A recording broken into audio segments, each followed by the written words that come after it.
everybody. As promised, I am here with the #1 lender in the state of Florida talking about Hometown Heroes program, James Cannata. Actually, thank you, Bessie. Actually, our team is the #1 lender in the state of Florida. I'm only the #1 Treasure Coast base lender, volume and units since 2018, but who's keeping track, right? Thank you, I appreciate it. Hometown Heroes, tremendous program. It's been around for years. They made a couple of tweaks this year, which almost brought it back to its original roots, where the people who can qualify for it now are the actual heroes in the community. It's the firefighters, the teachers, the nurses. There's a whole classification list. We can provide that for anybody. But one of the tweaks is, though, it has to be a full-time employment status at an actual brick and mortar. And I think that's where a lot of the misunderstanding comes out. And again, in fairness, they have been changing it year over year. But, like, for example, if you're a nurse working for St. Lucie Medical Center, you check the box that you're a nurse, you check the box that you go to an actual brick and mortar building that's located in the state of Florida. Now, on the flip side of that, if someone is a nurse, you check the box, but they're a travel nurse and they work remotely, now you're not going to an actual physical building. I'm not going to say you can't qualify, but it's not fitting the parameters. We'll double check it. We do have a list. There's a lot of clear black and whites that are positives. I'm a teacher for St. Lucie County School District versus I'm a teacher working remotely online. Most likely it's no, but again, we can go and double check that with the state of Florida. Okay. So how much can they ask for? Great question. Because everyone wants to promote out there, oh, you get $35,000. No, that's the maximum. And it's based off loan amount, not purchase price. So it's actually 5% of whatever the buyer's loan amount would be, up to $35,000. So for example, if you are looking to buy a $400,000 loan amount, you get $20,000 for down payment and or closing costs. Can you explain the differentiation? Why is that even important? Absolutely, it's huge, because in the lending world, majority of incentive-based programs are based off of the loan amount. In the realtor world, like a seller concession, it's based off of purchase price. So it's a big difference, because someone could do a $400,000 purchase price, but if they put $100,000 down, well, they only have a $300,000 loan. So in this instance, you would get $15,000. Versus if you get a seller concession from the seller to pay towards closing costs, well, that's based off the $400,000. Wow. Okay, big difference. Huge. Yeah. Now, some of the big parameters to qualify for the Heroes has changed a little bit as well. I did tell you about the income. I mean the employment status, but the income limits did change as well.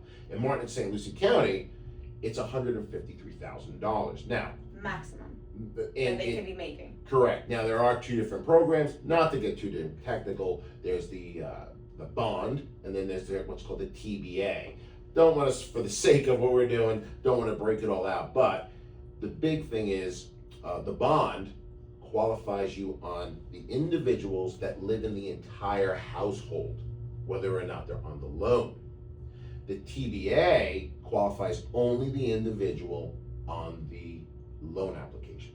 So for example, if you have an individual making $150,000 a year and she's on the loan, and her husband or her spouse makes another $75,000 a year, well, they're over the income limit for the bond.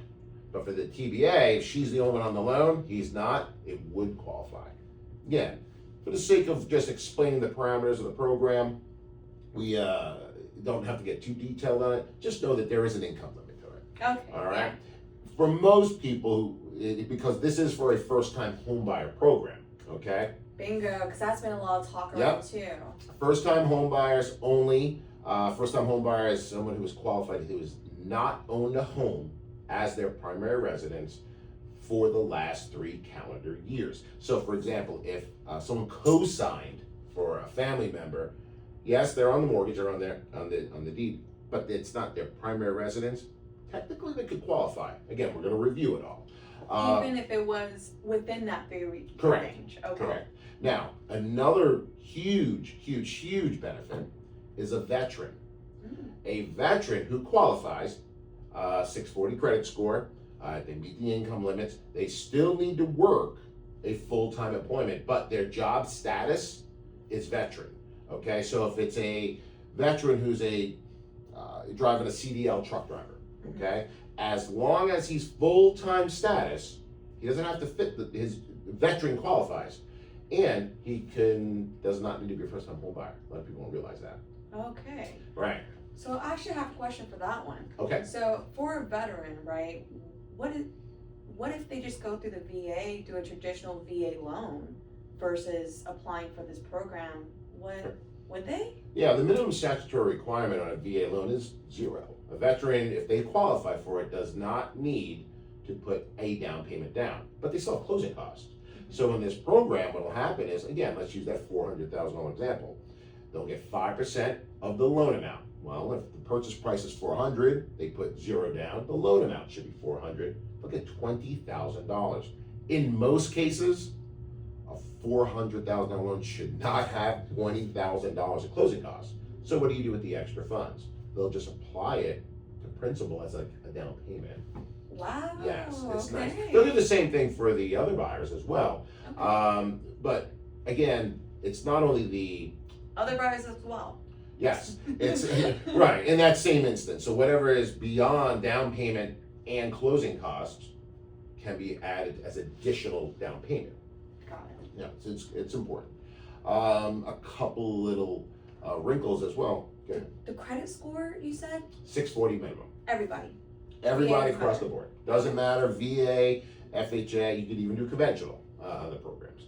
Rates is a little higher. But yes, you can qualify. And you would say, well, why wouldn't you just want to go FHA and do that? Well, you can do 3% down on a conventional loan versus 3.5% for an FHA. And there's also sometimes different qualifying criteria that may arise from a conventional to an FHA. So we measure all that up front. Okay, nice. Now, not only does the buyer have to fit qualifications, so does a participating lender. Not every lender will qualify, yes, through the state. They have to be a Florida qualified lender. So for example, there are, I don't want to use names, but there are online type of lenders that are very popular who will not, if you're a veteran, well, I'm going through this online app portal, or there's a couple other more very important ones out there. We all know what I'm talking about, big names, but at the end of the day, they're not Florida based, so they can't offer this program. So it's important that even if they're approved, well, they won't be approved for this. And we've had some feedback from some buyers like, yeah, they just sold me against it, telling me that it's not good. Because here's why. We're talking about the positives. You're getting a 5% towards it. That's not free money. It's a grant. The money is an actual second mortgage. Oh. Yes. Now, let's put that into perspective. It is a 0% interest, second mortgage for whatever the amount that they're getting, and it's called non-amortizing, meaning there's no payment due. And it balloons at the termination of that loan. So, for example, if someone goes ahead, let's use the $400,000 example, they have a $20,000 second mortgage that they can use for down payment and or closing cost assistance, okay? That's the program. That's the program. Got it. They go through 30 years, they pay the house off to zero, you owe $20,000 on the balloon. If they decide after 3 years living in the house, I'm gonna go ahead and sell the house, okay? They tack that $20,000 onto the payoff because it's $20,000. If they want to refinance, they tack it on the payoff.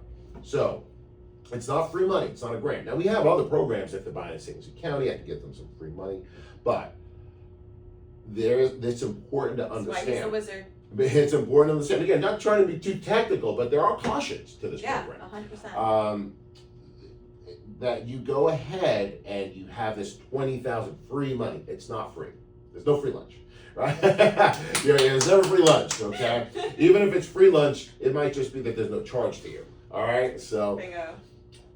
a very cautionary tale. We had a veteran, and he went ahead and got Heroes. This was one of the first years it came out. 6 months later, he and his wife hate the house. They want to sell it. Now, he was 100% down payment. Yeah. But he only had $10,000. So he used the $10,000 for all of his closing costs. Well, so let's look at this. $400,000 purchase price, zero down, it's $400,000 loan amount. But then he has $10,000 in closing costs as a second. So now when he goes to sell the house 6 months later, the house didn't appreciate that much. Yeah, of course. He owed $410,000. Oh no. Yeah. So he had to come to closing and pay that off. So you have to be very careful. In my opinion, if you can, this is a nice way to use in this environment that we are in. Use the Heroes program or any kind of down payment assistance program that you have to pay back over a certain period of time. Use that all towards down payment. Okay, so if you get $20,000 from the Hometown Heroes, use $20,000 for all of your down payment. Then, well, what about closing costs? Either use your own funds or, right now, 46% year to date, 46% of homes that have sold nationwide had a seller concession of some sort. That's almost half the transactions. Wow. So think about it. If the seller can, and the seller has the margin, have the seller give a seller concession towards closing costs, okay? Use that for closing costs. That doesn't factor in. And then use all the funds from a down payment assistance program to pay it back. So in the moment that someone has to sell, all the funds they're using are lowering the loan amount. So the purchase price is $400,000. You use all $20,000 for down payment, so you only owe $380,000 right now. Well, if I have to sell the house, I'm selling for $400,000. I owe $380,000, but I have a $20,000 payment. Goes back to $4,000. They net zero. Yeah. James, this is why you're him. This is why you're him. Yeah. And again, that was born, what I just told you, out of using this program and not using it correctly and learning, saying, hey, wait a minute, how do we put buyers in the best position? Not just running out and saying, oh, we can get you all this. That's why social media drives me up a wall. When I turn around and see all these, we call, and then CNBC's on the television here, we call them the talking heads. Everyone wants an opinion, but are you doing the right thing for the buyer? That is the key. And how do you know you're doing the right thing for the buyer? Honestly, you need to take a couple of black eyes and like, oh, we could have did that different. We could have did that better. And that's how you learn for the next buyer to make it perfect. And when you're closing on average 113 transactions each and every month, Okay, Timothy. Yes. You actually go ahead and get you get some black eyes, but you learn for the next ones. Absolutely. Yes. Absolutely. So. Well, thank you so much, James, for all you're of this. welcome. I Thank greatly you. appreciate you. It's exactly why we want to do this. Make sure that you guys are getting the best information out there. And of course, James Cannata, everybody. Thank you. Line them up.